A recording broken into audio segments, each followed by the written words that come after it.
Assalamualaikum warahmatullahi wabarakatuh. Mengejutkan dari postingan teman-teman YouTuber lain, ini ada kata-kata, saya ini banyak teman KB yang usianya sudah sekitar 50 tahunan. Kenapa mereka ini rata-rata nggak sunat atau supit alias protul? Ini kata-kata yang benar apa enggak, tapi yang perlu kita renungkan. Coba kalau kita punya tetangga yang Habib nih, coba yang di kota-kota ini, pernah nggak mendengar kalau Habib ini pernah menyunatkan anaknya? Saya kira jarang sekali yang mendengar itu. Jadi postingan teman kita ini yang mengatakan itu bisa jadi benar adanya. Dan saya sudah menduga sudah lama sekali, cuma kan saya tahan-tahan. Jangan-jangan nanti dibilang fitnah. Mengejutkan, membagongkan. Kalau begitu Islam apa itu? Nabi Ibrahim saja ini sudah setua itu diperintahkan untuk sunat saja dilakukan. Nah ini katanya yang mengatakan dari cucunya Nabi kita Muhammad, yang ke atasnya tentu sampai ke Nabi Ibrahim, itu kok nggak sunat. Ini seperti Habib yang ada di Solo ini, yang sering memperlihatkan buku nasabnya kalau dia ini turunan dari Ismail, Nabi Ismail, kemudian turunan dari Nabi Ismail. Siapa ya? Saya ini turunannya Nabi Ismail. Coba lihat, cek di YouTube ini, ada kan itu Habib dari Solo ini yang sering mengatakan seperti itu. Lain lagi teman-teman, kita ini bukan bicara masalah Habib ini sunat apa enggak, ini enggak, tapi kita akan ngomongin Habib-Habib yang ada di Solo dan sekitar wilayah Kabupaten Semarang ini. Sekarang ini lagi heboh, lagi gempar, mereka lagi kacau pikirannya karena baru-baru ini dari Boyolali yang sebelumnya Tengaran ini menolak mengundang Habib dalam acara apapun, dan itu sudah diposting oleh YouTuber lain. Tengaran ini adalah sebuah ya kota kecil kecamatan, itu sebelah timurnya Salatiga kalau nggak salah seperti itu. Ini sekarang mendobrak tradisi yang orang-orang kemarin ini pada jadi mukibin Balawi, kalau lagi sholawatan ramenya nggak karuan. Tiba-tiba ini dengan kesadaran PCNU di sana mengumumkan kalau Tengaran sekarang kurang lebih isinya adalah menolak Habib, tidak menggunakan jasa Habib dalam pengajian apapun, atau mengundang misalnya hadroh itu yang ada Habibnya, kurang lebih seperti itu. Sementara kalau Boyolali ini kan sudah lama. Nah ini dari Wonogiri, Sragen, kemudian merembet ke daerah Boyolali, ya ini sekitar setahun yang lalu. Bahkan Kiai Madudin juga pernah ke situ, tapi hasilnya belum begitu terasa karena mungkin masyarakat di sana kan juga masih, karena dekat Solo tempatnya, yaitu yang sering mamer-mamerkan buku nasab ini. Nah, mungkin karena masih dekat dengan Solo, pengaruhnya juga masih kuat. Ini mungkin masih bimbang dan istilahnya menimbang-nimbang apa benar mereka ini dzurriyyah atau tidak. Nah ini di antara keraguan itu akhirnya sekarang ini Boyolali memutuskan kalau sekarang ini sudah tidak lagi menggunakan jasa Habib dalam bentuk apapun. Nah, lantas apakah hanya itu? Enggak, ada lagi yang namanya ini daerah Musuh. Ini juga PCNU di sana menolak Habib. Fik itu.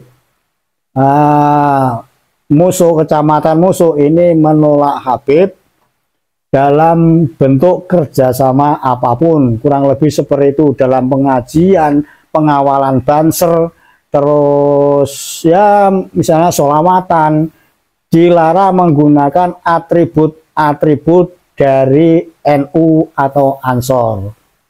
Keren. Apalagi ada lagi yang membuat kita ini senyum-senyum simpul juga, gimana gitu. Ini ada yang namanya PCNU Taman Sari ya, Boyolali juga.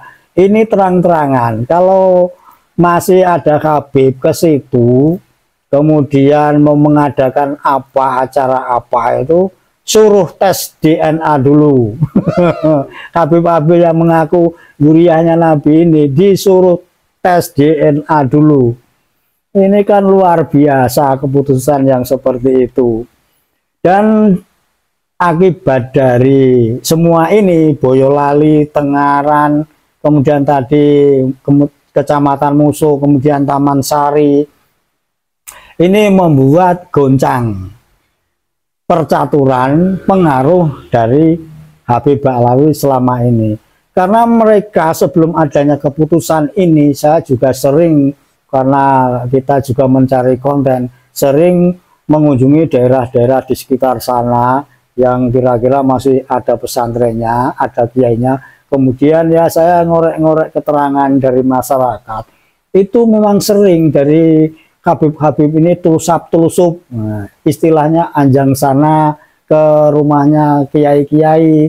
Ya mungkin karena tahu kan polemik nasab ini sudah lama, tapi di daerah sini juga belum banyak orang yang begitu paham.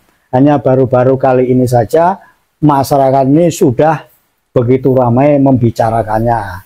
Nah sebelum itu mereka ini Habib-habib ini sering tulusap-tulusup ya untuk menanamkan pengaruhnya, sehingga makanya begitu lama daerah Boyolali, Tengaran, ya Kabupaten Semarang sinilah ini agak lambat mengetahui permasalahan nasab Ba'alawi ini. Dan sebelum mereka ini tahu, dimanfaatkan oleh mereka ini, para KB ini, untuk menanamkan pengaruhnya.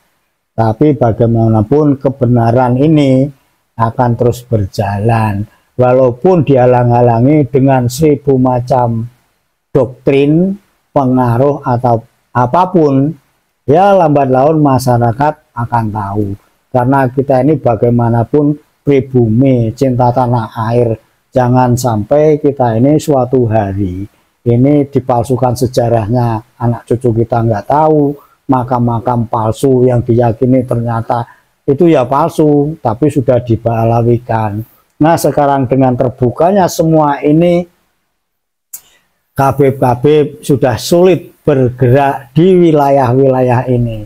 Kalau masuk ke Taman Sari ya, harus tes DNA. Masuk ke Musuh dan Boyolali khususnya sudah terang-terangan ditolak.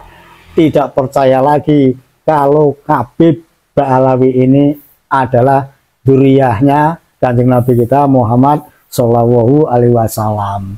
Kamu siapa? Loh, kamu tahu nomor saya kok? Kamu siapa? Ya, ya ini aku pas untuk jangan lusuh ya aku kita.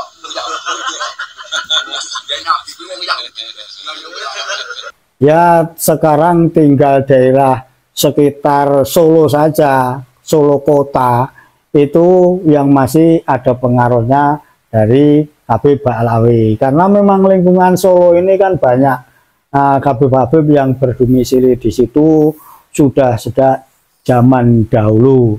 Tapi untuk masyarakat yang di luar-luar Solo, pinggiran-pinggiran Solo, sudah tahu siapa mereka sebenarnya. Tidak menyekolahkan, tidak memondok pesantrenkan anak-anaknya, di mana yang di situ diasuh oleh seorang Habib Ba'alawi. Ya. Goncang Semarang, manusia Semarang sudah pada sadar. Terserah Habib mau model bagaimanapun, orang sudah tidak percaya. kalau tidak percaya datang ke wilayah-wilayah yang saya sebutkan tadi.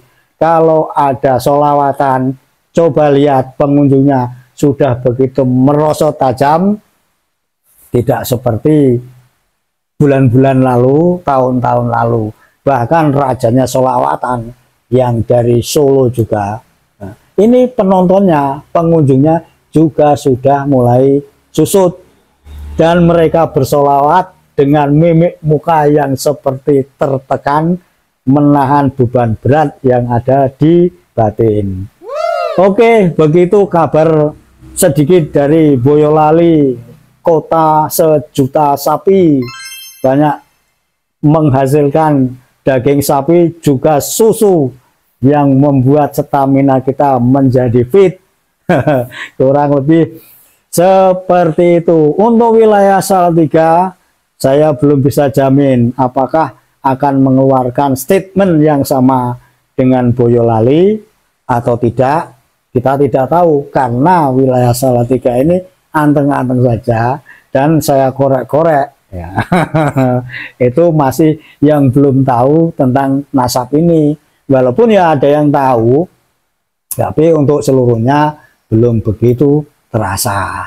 Begitu teman-teman. Kembali lagi ke awal tadi, kalau teman-teman mau membuktikan apakah kabib-kabib ini sampai dewasa belum sunat, buktikan saja. Kalau dekat berteman dengan para kabib, ajak main ke kolam renang, kemudian diajak berenang bersama-sama. Bagaimana penglihatan saudara-saudara teman-teman? Benarkah yang dikatakan dalam postingan teman kita YouTuber lain yang mengatakan punya teman seumuran 50 tahun, kebanyakan mereka belum sunat. Wallahu alam, maaf lahir batin dari awal sampai akhir. Terima kasih. Assalamualaikum warahmatullahi wabarakatuh.